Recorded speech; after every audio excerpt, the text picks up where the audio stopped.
Во Милано не се појавија BMW, KTM, Husqvarna, Harley Davidson, па ниту Ducati, но на посетителите не им пречеше.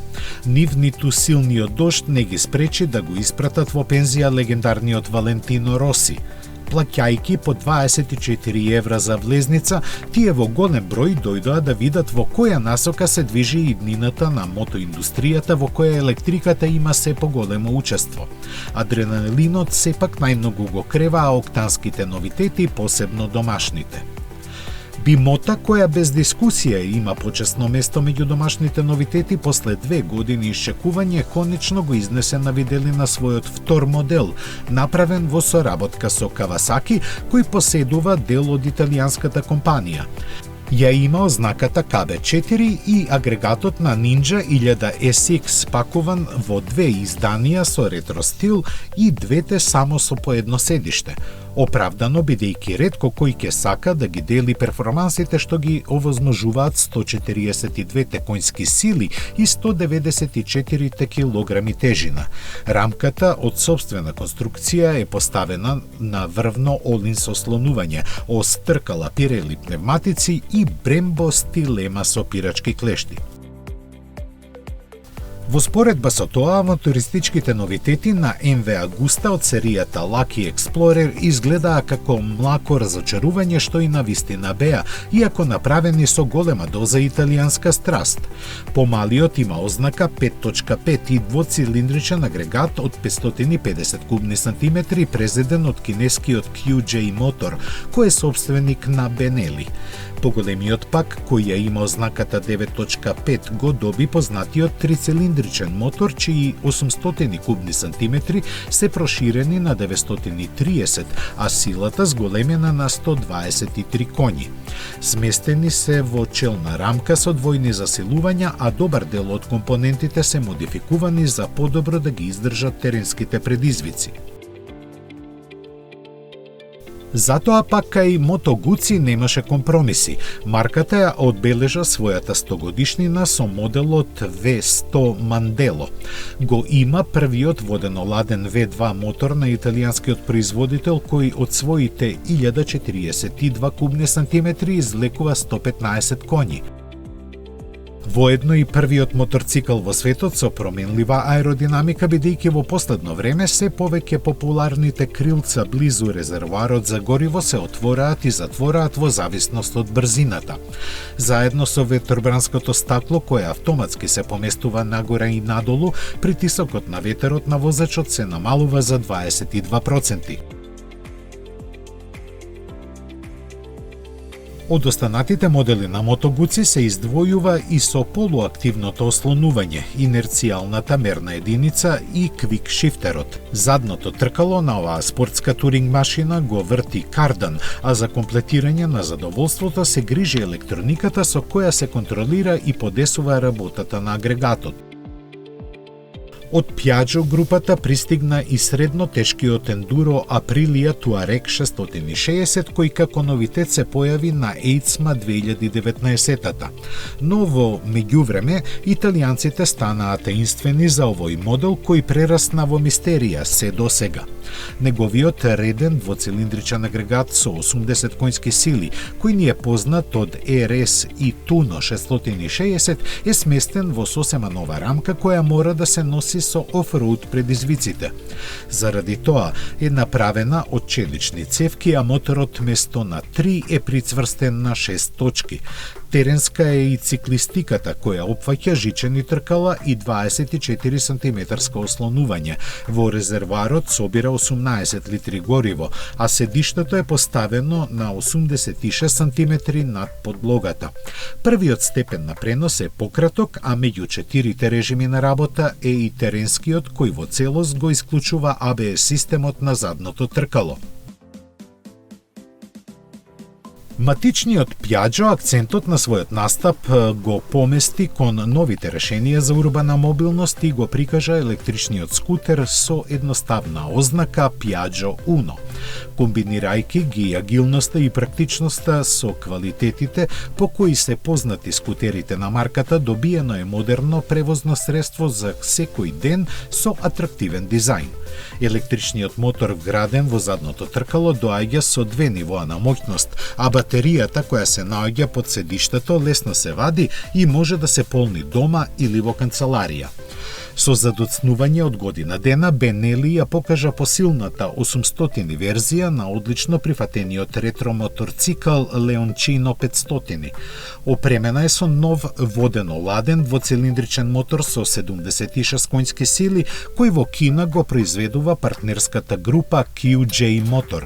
Овој агрегат италијанските инженери го вградија и во авантуристичкиот TRK 800. Со за број 2 помалиот ADV 350, Honda сака да го повтори успехот на кросоверскиот XADV 750, кој е најпродаван нивни модел во Европа. На изглед се многу слични, а механиката, преземнена од Forza 350, располага со пристојни 29 конски сили. Атрактивноста на изгледот комбинирана со практичноста ќе го привлекуваат вниманието посебно на оние со младешки дух, подготвени за истражување на нови подрачја. Јапонците велат дека ќе ги оправдаат очекувањата во возење и на подолги релации, заради што ја имаат оптимизирано ергономијата и ослонувањето кое е подесено за поагилно управување. Придонес имаат и придружната електроника, подесувањето на височината на ветробранот и конективните можности кои имаат интегриран систем за контрола на телефонот со гласовни команди. Дополнително на сето ова, ADV 350 доаѓа со паметен клуч кој автоматски го заклучува додека возачот се оддалечува од него. Славниот Fireblade влезе во третата деценија на своето производство, што јапонците го искористија да лансираат ново издание во боите на оригиналниот CBR 900RR од 1292 година. Заедно со сино-бело-црвената комбинација го скратија финалниот пренос и ја дотераа главата на моторот за тој и понатаму да испорачува 217 конски сили, истовремено задоволувајќи ги Euro 5 нормите. Коригираа некои параметри и на електрониката, а незначително го продолжија и меѓуоскиното растојание. Во новата сезона Suzuki GSX S1000 Katana ќе влезе со веќе 16 години познатиот реден 4-цилиндричен мотор благо засилен на 152 коњи, кој сега ги исполнува поострите стандарди за издувните гасови. Бидејќи досега ретко кој можеше да му најде критика, корекциите што јапонските инженери ги направија се суптилни со цел за оптимизирање на целокупниот пакет. Така контролата на моќноста сега е електронска, управувачот со нов гумен носач е помирен, а со доплата се добива и Quick Shifter. Нови се и спојката и електрониката која ги контролира работата и однесувањето на моторциклот. Може да се подесуваат и предната вилушка и задниот амортизер, додека рамката остана иста.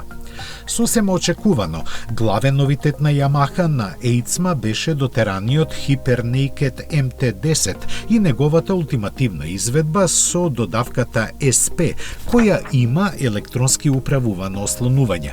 Дизајнерските измени се скромни, но затоа се што не се гледа е темелно ажурирано, на што поклониците на овој модел долго чекаа. Велат вредело бидејќи Delta Box рамката е поотворена кај редниот 4-цилиндричен Euro 5 агрегат, сега засилен на 162 конски сили. Стандардно се добиваат и Quick Shifter и целосно подесливо предно ослонување. Низа подобрување доби и XSR 900, која сега има коригирана рамка, повеќе сила и понапредна електроника. Зголемена е и зафатнината на агрегатот, со што покрај задоволувањето на еконормите се добиени и неколку коњи плюс. Корекции доживеа и спојката, инерцијалната мерна единица има дополнително подесување, а во новиот пакет е и темпомат. Вниманието на публиката го привлече и новото издание на T-Max скутерот, кој сега има поспортски стил, подобрени возни особини и малку зголемена практичност. Кавасаки во Милано се представи со скромни корекции на гамата. Водечкиот спортски турер на компанијата Ninja H2SX доби серија надградби на придружната електроника, на кои возачите на вистина ќе им се израдуваат. Меѓу новите особини се адаптибилниот темпомат, следењето на мртвите агли и предупредувањето за опасност од судар, а инфозабавниот систем може да се поврзе со телефонот. Јапонците поработија малку и на Versys 650, кои не доживеа никакви суштински промени. Од големите и познати имиња во Милано настапи и Триумф, кој сезоната 2022 ќе ја дочека со подобновена гама. Со сема нове Speed Triple 1200 RR, кој одстапува од она што се смета за типичен спортски моторцикл. Уникатниот пристап му донесе тркалезно светло кое одлично се вклопува во изгледот на предниот дел. Трицилиндричниот агрегат е познат и испорачува 177 коњи, а целиот пакет дополнет со избор на нова електроника и квалитетни компоненти. Љубителите на британската марка ќе бидат предизвикани и од Tiger Sports 660, а класичарите пак од Bonneville Gold Line Edition серијата.